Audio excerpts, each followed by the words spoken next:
Welcome, ladies and gentlemen, to the Grande Bouffe, the big feast, with myself, Cole Smithey, and my special co-host this week, Mr. Neil Cohen. As always, we're here to copiously consume international politics and culture through the prism of a single film and a different craft beer. I don't know if the beer that we have for this week is so crafty. It's kind of hard to find a French beer, which I thought would be good for the French connection. Yeah. So this is just a standard issue Kronenberg 1640 Blanc, brewed with spices and natural flavors, some caramel color added. For what that's worth, this is I know for a fact that you can get this at just about any little podunk cafe. It's delicious in France. It's pretty good. So Neil Cohen, co-writer, co-director of the great cult film Chief Zabu, which I was just introduced to, I don't know, mere weeks ago by Mr. Cohen himself, because he reached out to me via the interwebs, as it were. So I'm curious, how did you find me, Neil? You know, when we were putting out Chief Zabu, somebody said you have to have some presence on the internet, and a very wise young person said to me, don't try to learn all these different platforms, because it won't work.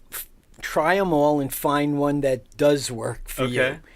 And oddly enough, as a guy who talks too much and gets himself in trouble because he talks too much, the one that seemed to work for me was Twitter, of all things. Oh, okay. I couldn't figure out, and still can't figure out, Facebook or Instagram or any of that, but Twitter seemed to work.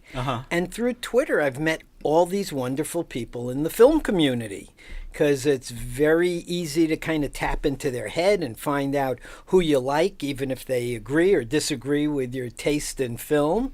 And it's a very easy way to sort of reach out and say, hey, are you interested in having a conversation or seeing this crazy movie or talking about this? And so that's how I found you. That's terrific. I love it. So this movie, your movie, has quite a history to it. I love the stuff about running the ads in Variety. Can you talk about the ad? Well, yeah, just to step back a second. So I was a playwright. At some point, I was a bartender and a waiter, as every aspiring artist is in New York. And I did a play that was playing in the West Village, and it was a sort of a bizarre underground play. And a very prominent talent agent came and saw it and said, gee, I love this play. And I said, could you get me some work? And he said, absolutely, you could start as my assistant on Monday. And since I had no money, I started working for this guy. And I was not very happy being an agent, though I did get to meet a whole bunch of very, very young actors starting their career, like John Goodman and Kathleen Turner and I love Kathleen Jennifer Turner. Grey and Ellen Barkin. Jennifer Grey, she went to the Dalton School. Graduate of the Dalton School. So fantastic. So one day a guy comes in named Zach Norman, who I knew nothing about Zach Norman, and he came in with a guy named Robert Downey Sr. And I had seen Putney Swope many, many times, and Greaser's Palace, and all of Robert Downey Sr.'s movies. Chafed Elbows. Chafed Elbows, Pound, and they were looking to hire the actress Tammy Grimes, who was a very famous Broadway actress, and we happened to represent her. So the head agent said, I have no idea who these two men are. Please go talk to them. So in making the deal for Tammy Grimes, I walked them to the elevator, and Zach Norman turns to me and he says, you seem like the most unhappy person I've ever met in my life. Oh, no. And I said, I am. I hate this job so much. Oh, my God. He said, what do you want to do? I said, I want to write. So he said, well, let me read something of yours. So I gave him a script to read, and he called me the next day, said, quit your job and come work for me. Wow. So I met this guy named Zach Norman, who ran an ad in Variety that was like, I think, a square inch. That just was his picture, and it said Zach Norman. And with no contact information. It was the guy. It was a real head trip. This guy was a stand-up comedian. He was a film actor. He was a film financier under a different name. He financed the release of the movie Hearts and Minds, which won the Academy Award in 1974. Great anti-war documentary. Yeah, very powerful film. He also financed a movie called Daughters of Darkness, which the New York Times called the finest film of its genre. Wow. Its genre being lesbian vampires. Nice. And so we started... How could you go wrong? How could you go wrong? And so we started working up ideas for scripts.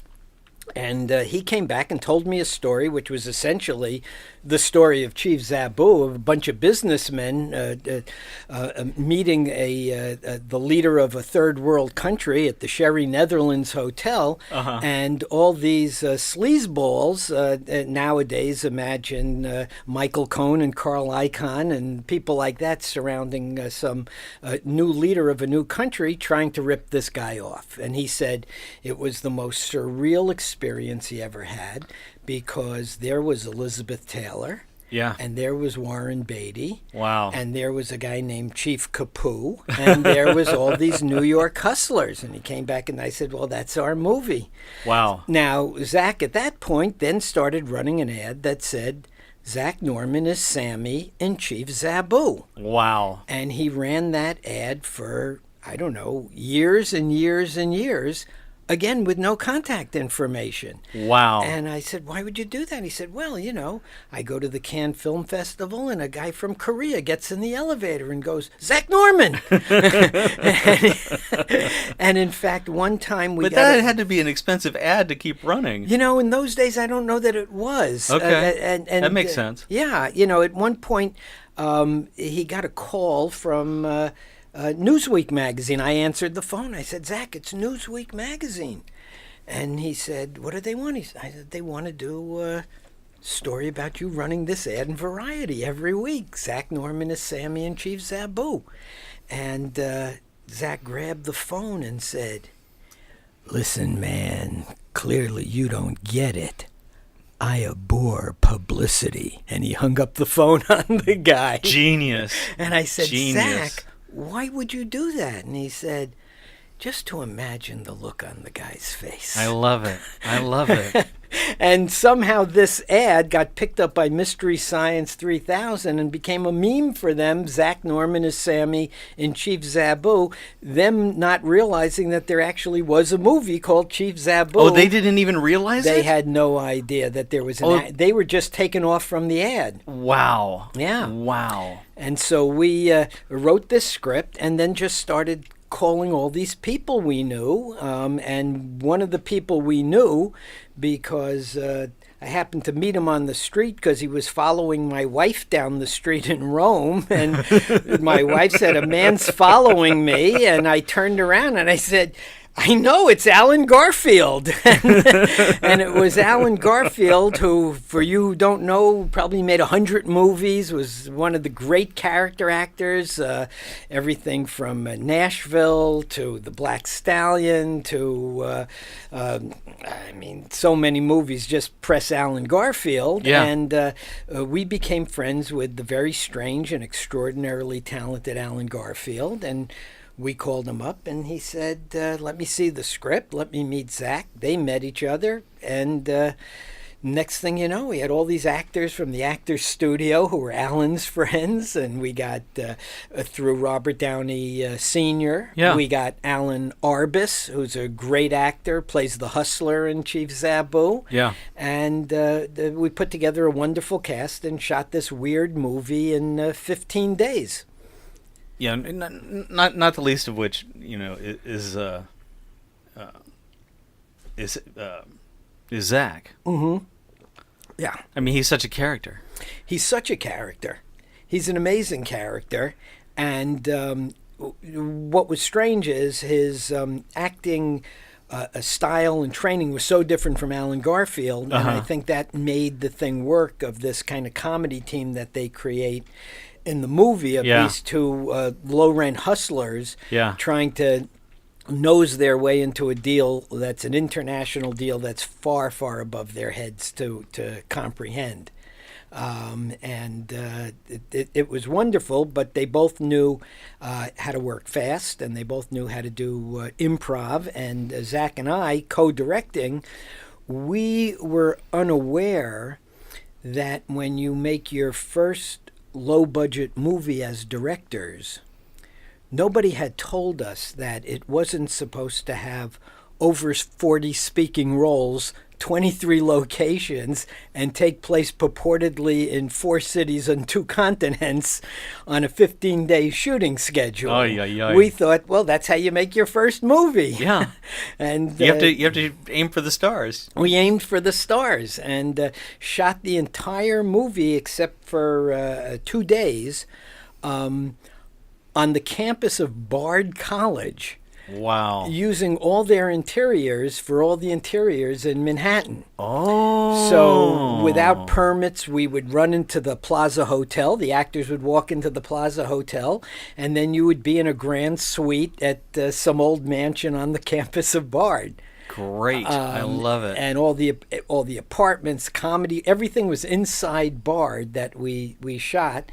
We used a little bit of the outside for where the rich guy lives, who they're trying to get the money to finance this deal. Yeah. And all the actors lived in the dorms with the student interns. Nice. And ate at the cafeteria, something that probably would be illegal nowadays. Yeah, I don't think you could pull that off. Yeah, the good old days. I remember those days. Yeah. Yeah, you could just do stuff. Freedom had a different connotation to it. Freedom was not like quote unquote freedom. It was sort of the way you live. That's how it was logic. It's like common sense. Hey, our line producer happens to know the groundskeeper who, if he gives him some money, he'll let us go up to Bard between sessions and live in the dorm with 23 interns.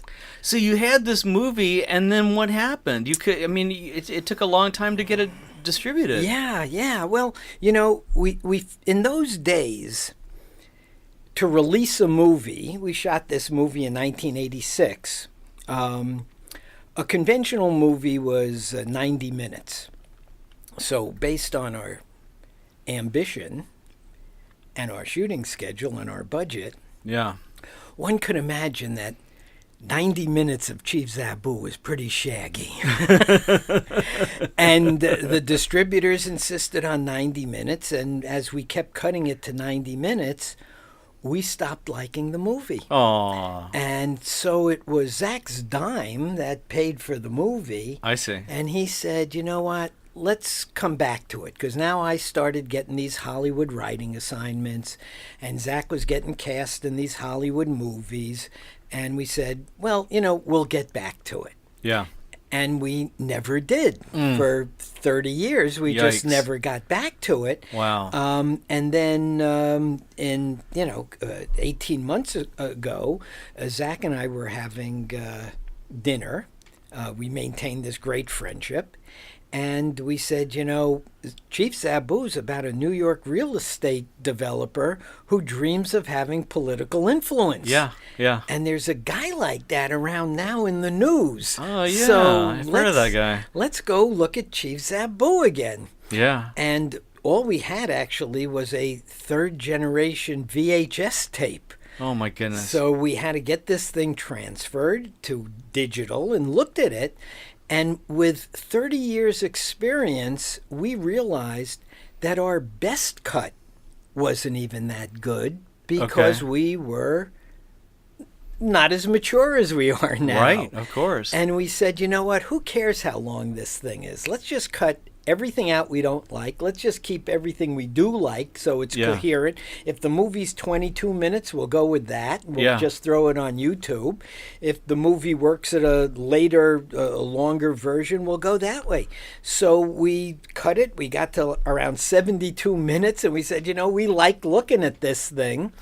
And we were going to put it on YouTube, but we had to then make a transfer.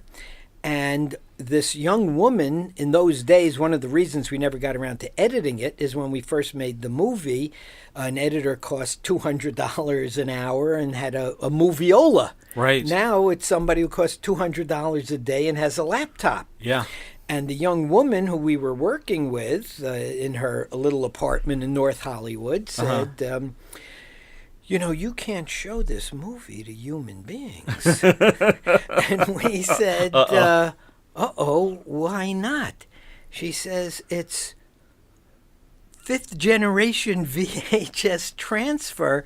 You can see what's going on, but for me it's like looking through a dirty aquarium watching this thing. You need to find the negative. Wow. Well, at that point, Zach and I looked at each other like the Three Stooges. The negative, we hadn't seen the negative for 30 years. We didn't know where the negative was. No.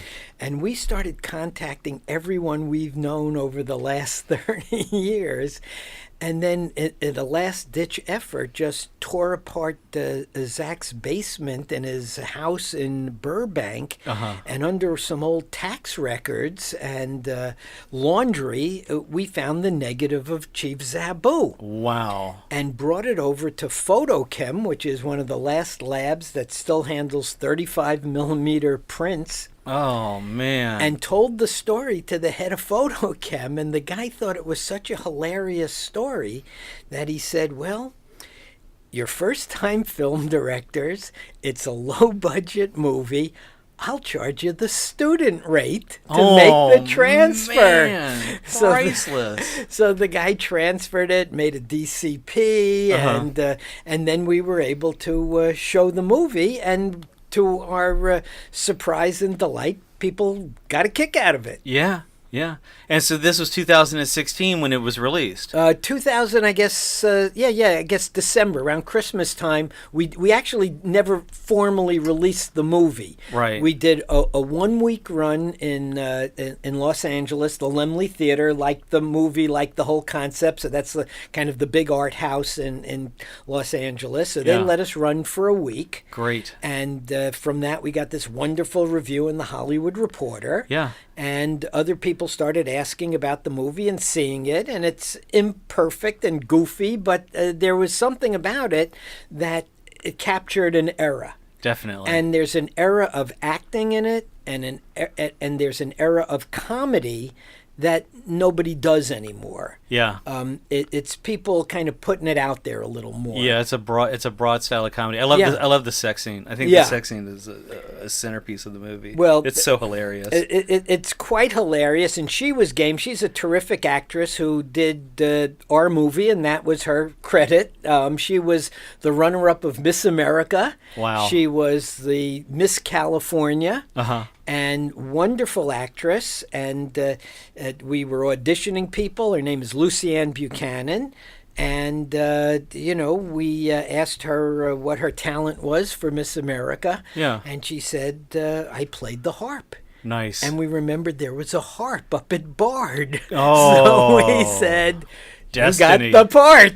That's terrific. So she plays the harp in Chief Zabu. Oh, value added everywhere. Yeah, and she went on to tour with Mickey Rooney and Sugar Babies, and she has a tiny little part, and she's living the life of a very happy human being, a mom, and with a nice husband and kid in Orange County. We had to track her down to come to the premiere, and she was just delighted. Hadn't seen a frame of the movie. Wow. And she said she married into a very lovely, very large Persian family. I see. So she said, I'm going to bring the entire family and all the kids and nephews and nieces. We said, Lucianne, there's a sex scene in the movie. Yeah, you may not want. You may not want to. You may want to under like. 12s. Yeah, and she said, they've all got a great sense of humor. And Great. she showed up with an entourage, and they were howling during the sex scene. And her son is a budding actor, and we said, gee, what'd you think of your mom? He said, I think she's great, and I'm damaged for life. But Nice. It's a great kid.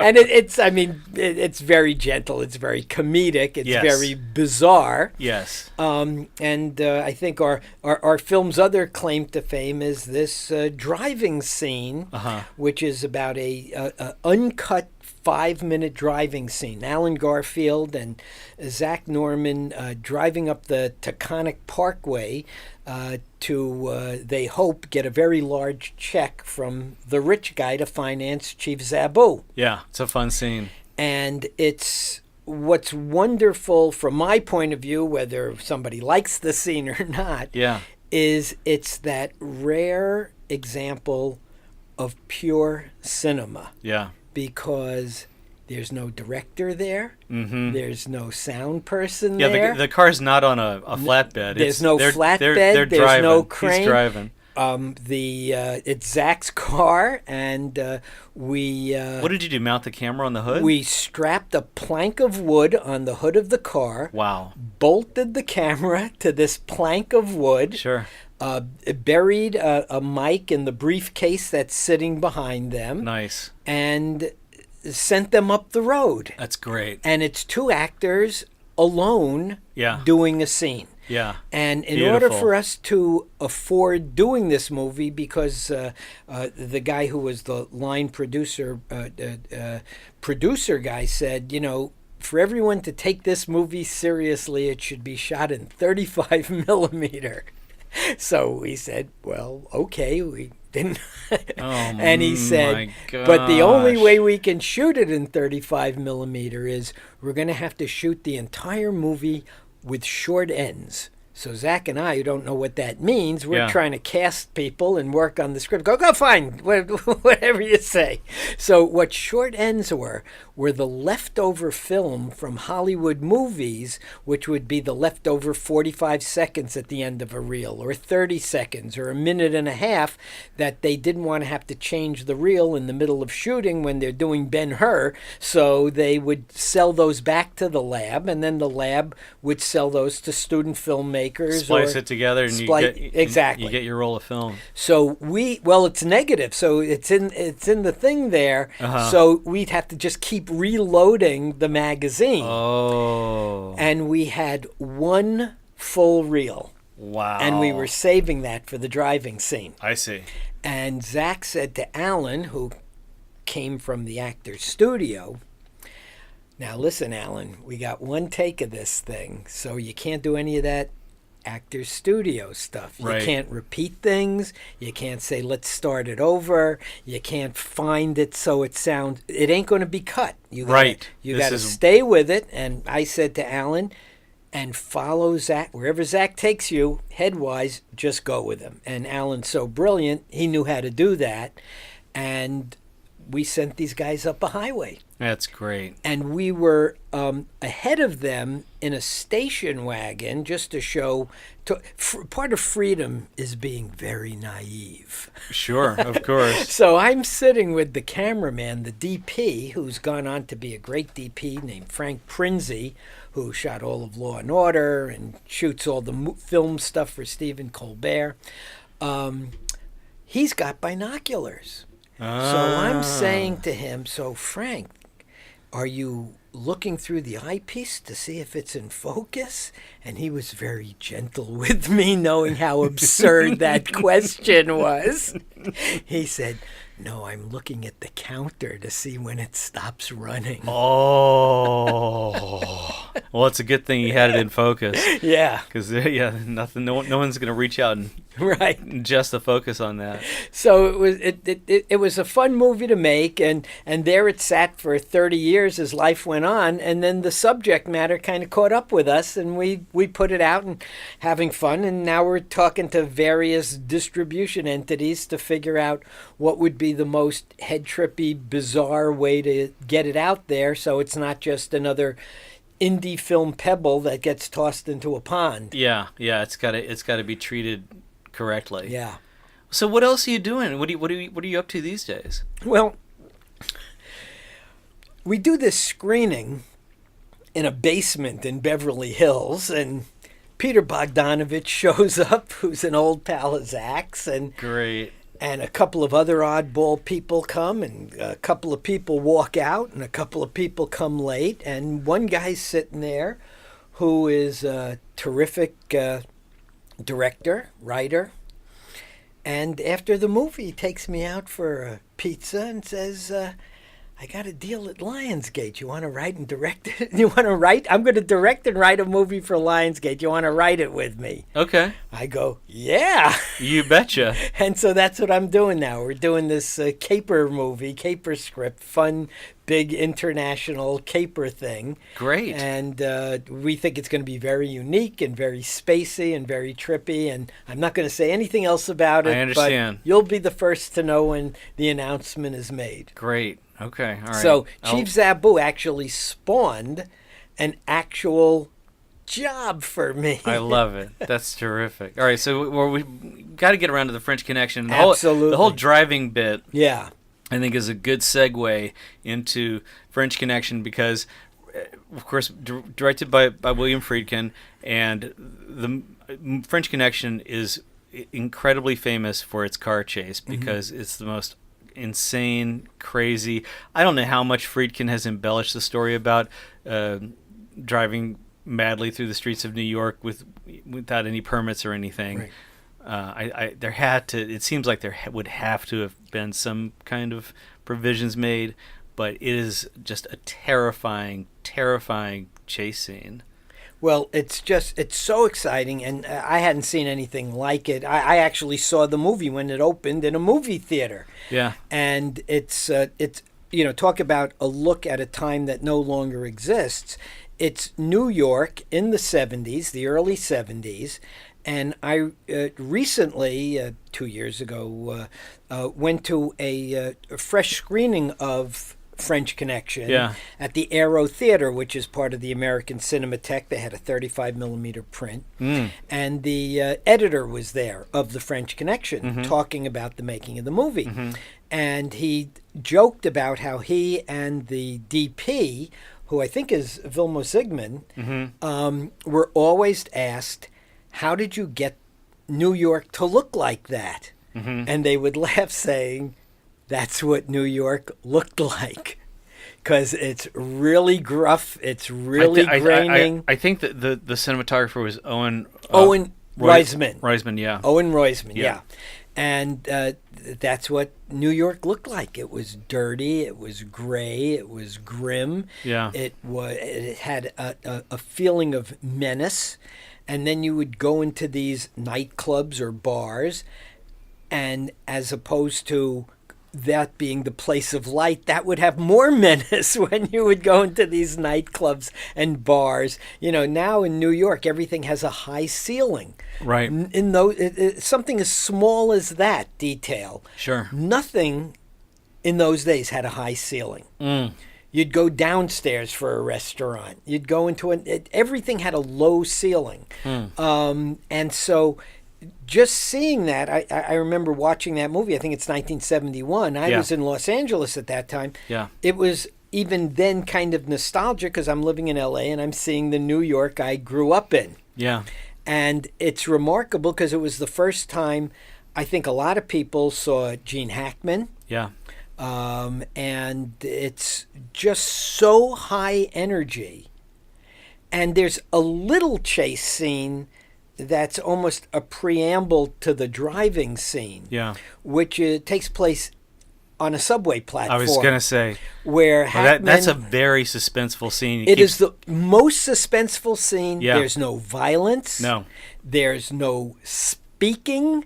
There's just looks and created tension that anybody who's ridden the subway in New York will understand that moment. And there's a bit that Hackman does on that platform, his walking. Yeah. The way he strides on that platform is almost like some kind of weird modern dance move, because he's going from a phone booth to a place where you would buy a newspaper, right, to a place where you'd buy a drink. Right. It's all on the subway. And the way his legs are splayed on the platform while he's chasing this very, very elegant Frenchman. Yeah, Fernando Rey. Who's much older than him. So so there's no running, there's no jumping, but the tension is as tense as any chase scene you can imagine, and it's a game of cat and mouse of who's going to get on the train and who isn't going to get on the train. Yeah. And there's a lot... There's two lines actually down there. One is he's phoning up a phone call about, I don't care how many bartenders aren't making the shift. I know that joint. I'm not going to work that joint. He says that really loud, so he thinks the Frenchman will think he's a bartender. The Frenchman knows he's an undercover cop. Of course. And then he's kind of stuck for something to do as they're waiting for the train to get in. Yeah. So he goes to this stand which they used to have on subway platforms where they sold soda and hot dogs and candy right where the train would come in. Yeah. And he rushes over to this stand and he yells to the guy, I get a grape drink. Now, it was so, I remember roaring with laughter in LA because that was such a New York thing to say. Not, can I have a grape drink? Or, of course, not even, can I have a grape drink, please? Or just even the logical grape drink because you're in a rush. Yeah. But announcing that I get a grape drink, like you're supposed to know this cop gets, that this guy, Popeye Doyle, gets a grape drink. Everyone should know that in New York. He runs over to the guy and says, I get a grape drink. Yeah. And it's filmed... It's framed so you don't even see the guy he's talking to. Right. But you just believe he's talking to somebody. Yeah. And it's just that moment of, it epitomizes New York, him running over and saying, I get a grape drink. Oh, yeah. Yeah. It's such an extraordinary film. Yeah, I love that. I love stuff like that. You know, you don't get that anymore. It used to be if you went to a bodega and you said, you know, regular coffee, it had milk and sugar in it. Right. Or, you know, you walk into a pizzeria, you know, right. give me a slice. Yeah. And they know. It's just a slice. They know, that's all you got to say. It's just a piece of cheese pie. Yeah, I mean, if you haven't seen the movie, it's one of those movies, in my opinion. You know, I used to show my kids all my favorite movies, and he would get bored after 5 minutes because the pacing is so different. Sure. The movies, you know, I tried to show, you know, a 14-year-old nowadays White Heat with Jimmy Cagney, and I became aware of how slow-paced it is based on today's films. Yeah. I think maybe going back, the only one that probably maintains its energy is Public Enemy. Okay. With James Cagney. Yeah. French Connection is one I didn't want to show him because I didn't want it at all to be a wet blanket for one of my favorite films. But I think most people today seeing that movie on a screen, it may be a different experience seeing it on TV where you've got distractions, but seeing that on a screen, it has an energy that's quite extraordinary.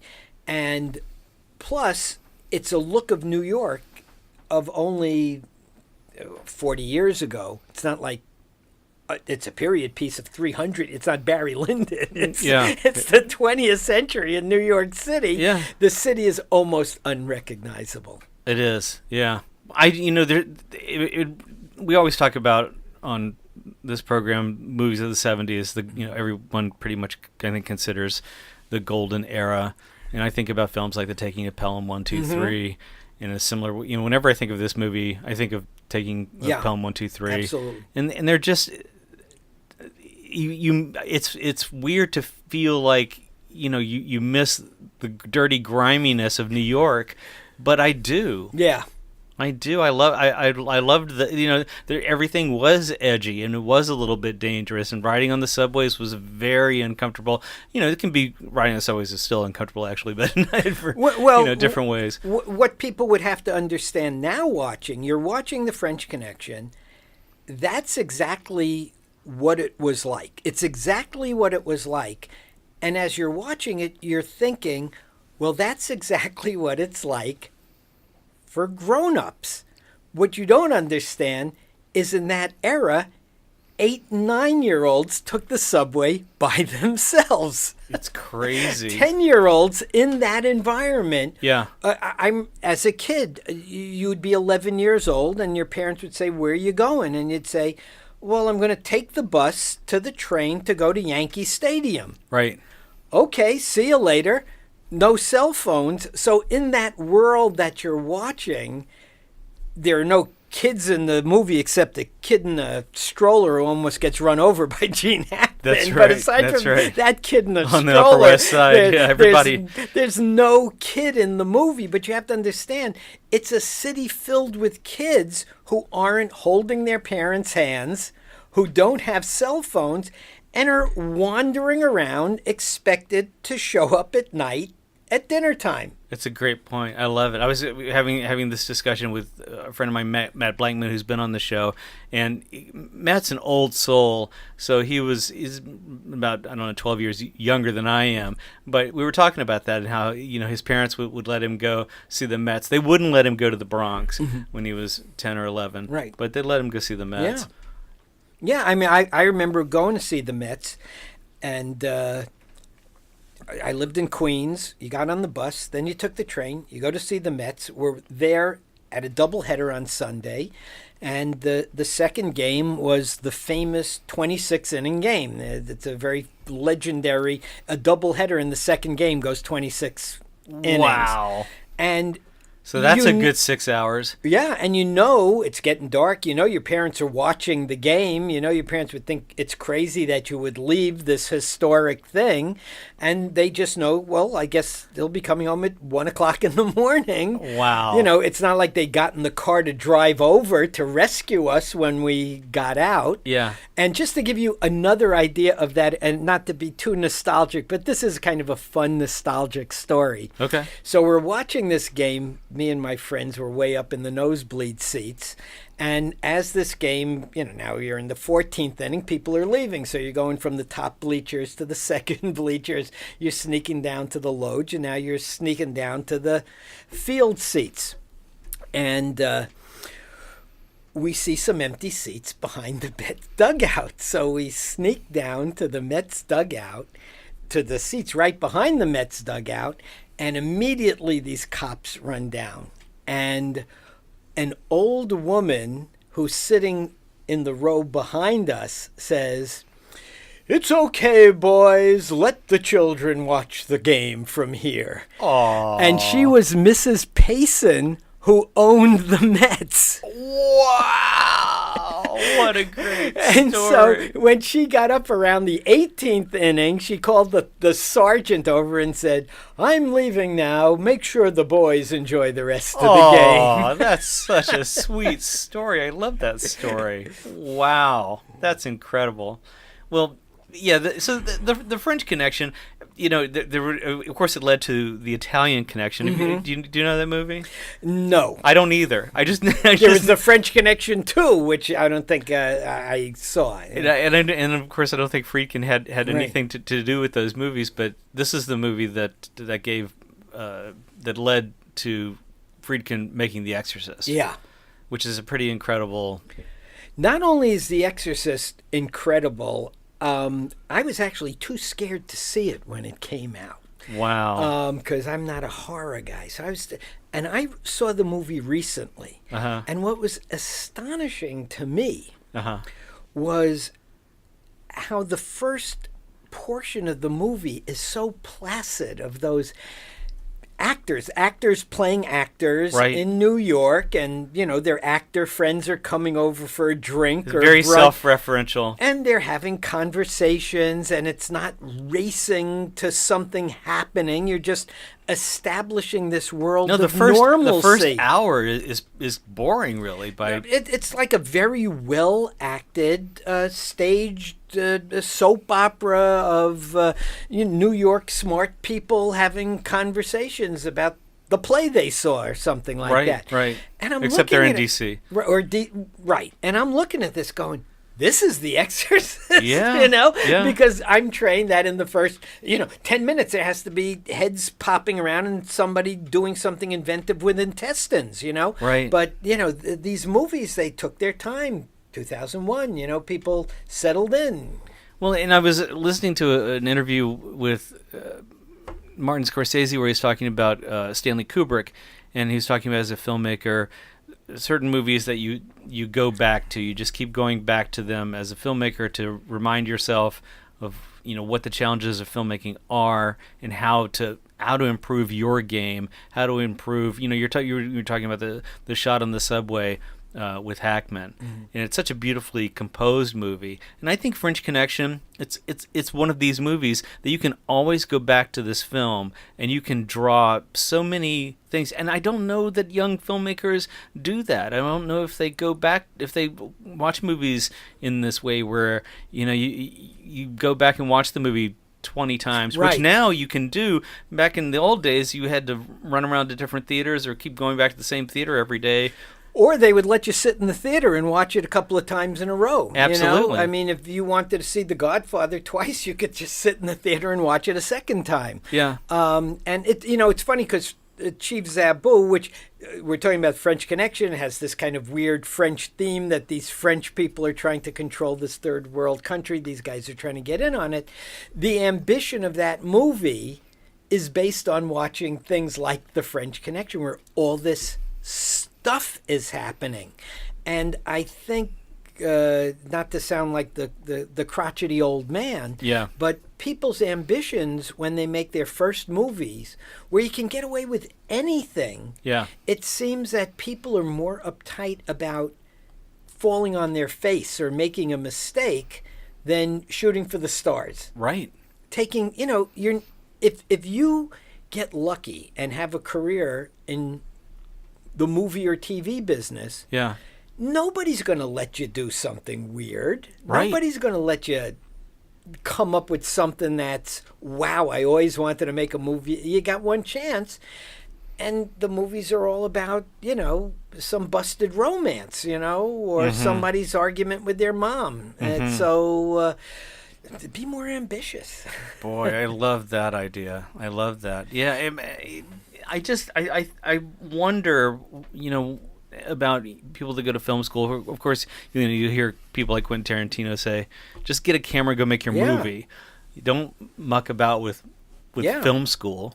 Have a vision, write your own story and go film it. Well, now the camera's in your pocket and it'll focus for you. And you remember, 15 years ago when it's going to change filmmaking. Yeah. There's going to be so many great filmmakers. but Yeah. quite the opposite, I Yeah. think, has happened as a result. Speaking of great filmmakers, I'm going to show Cole something. Uh-oh. He has his podcast, Le Grand Bouffe. Am I pronouncing it correctly? Le Grande Bouffe. Le Grand Bouffe, one of the great surreal movies of all Oh, time. yeah. So I'm a fan of a surrealist also, and I Mm. happen to find Uh-oh. it's a leather thing that says Tiro with a target on the front of it. And on the inside is Louis Buñuel's pistol license from Mexico City. Where did you get this? Well, you can find crazy junk as long as you're shopping at a place that's not interested in what they're selling. This is the most incredible thing. Well, here's the second most incredible thing. Louis Buñuel's California driver's license. Oh, my goodness. November 25th, 1930. I'm holding in my hand Louis Buñuel's driver's license. It's paper. It's a paper thing that folds, that unfolds. California operator's license. That is just with phenomenal. his address as MGM. Metro Goldwyn Mayer Studios. Height 5'9", green eyes, black hair, weight 170 pounds. But the most incredible thing is his signature. It's Louis Buñuel's actual signature on this document. I cannot believe that I'm holding this in my hand. And the pistol license is, I've never seen anything like it. It's metal, and his image is engraved. His picture is engraved on it. Louis Buñuel, by the way, lived in this neighborhood. Really? When he was editing propaganda films at MoMA, they had hired him, the U.S. government. Thank you for showing me this. Is fantastic. I can't believe it. I got to get that on. I got to get a photo of that. Absolutely. And so the U.S. government, when they hired him, they asked about his political affiliation, and of course he said that he was a Republican. They didn't know, dumbasses, that meant a Spanish Republican, which is as far left as you could get. So they hired him for the gig, and then Salvador Dali released his autobiography where he called Buñuel out as a socialist and an atheist. And of course, the government read it. They were infuriated. They fired him. And so, here he is living in New York City with his wife, and I think he had 3 sons. So they moved to 2nd Avenue and 86th Street into this building that's still there. And, he had to look around for work. It took him a few years. I guess he was going back and forth to L.A. This is in the early 40s to reinvent himself completely. Wow.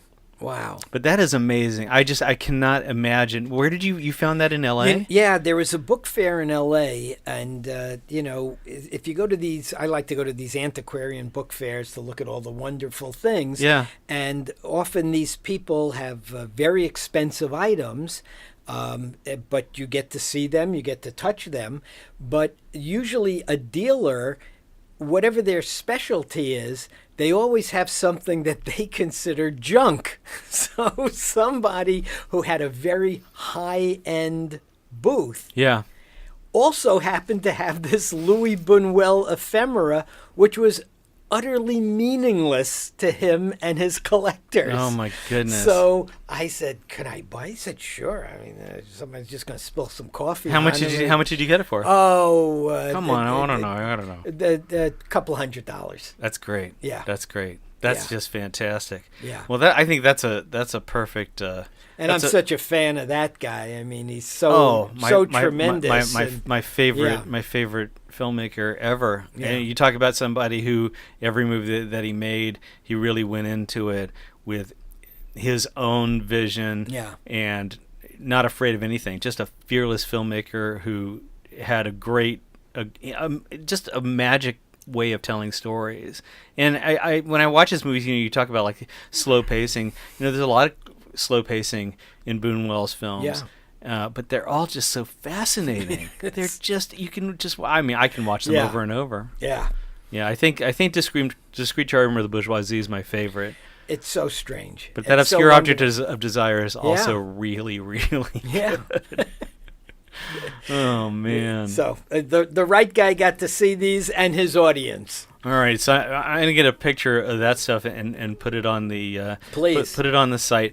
But what an honor having Mr. Neil Cohen on the podcast. Thank you so What much. an honor being here with the great Cole Smithey. Oh, thank you. I want to remind you all to please turn your cell phones off when you're walking, driving, riding a bicycle, or especially watching a movie.